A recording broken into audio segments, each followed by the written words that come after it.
примеры по математике решил? Да, правда, долго пришлось решать. А ты? Я тоже. Правда, мне папа помог решить.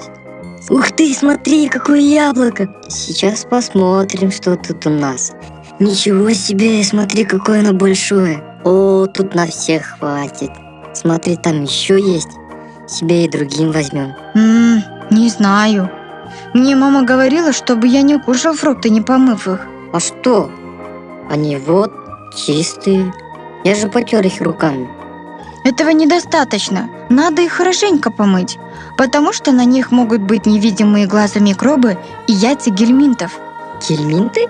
А кто это? Это микробы и черви, живущие на немытых фруктах и овощах. Они могут передаваться от человека к человеку через загрязненные продукты питания и воду, или же, когда мы ложим в рот то, что касалось фекалий зараженных людей и животных. Мы недавно ходили к врачу. Он прописал нам лекарство, которое убивает этих микробов и червей. И мама нам всем купила эти лекарства. Он еще сказал, чтобы мы всегда мыли руки перед едой и после туалета, а еще после игр на улице и после игр с кошками и собаками.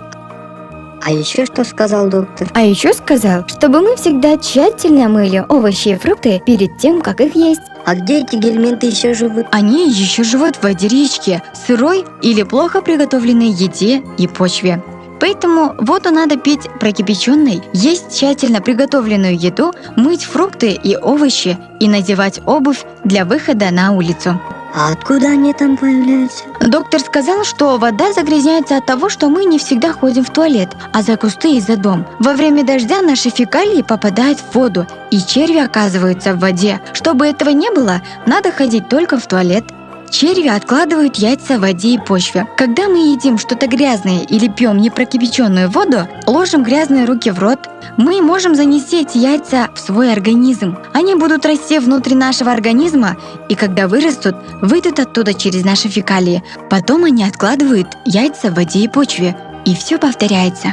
Еще гельминтами человек может заразиться от мяса животных, поэтому надо кушать хорошо проваренное или хорошо прожаренное мясо. И каждый год проводить дегельминтацию домашних животных, кошек и собак. А что если гельминты уже внутри меня? Нужно всей семьей принимать лекарства, которые пропишет врач, и выполнять правила, которые сказал доктор. И что будет, если это выполнить? Доктор сказал, что мы все будем здоровыми, умными и красивыми.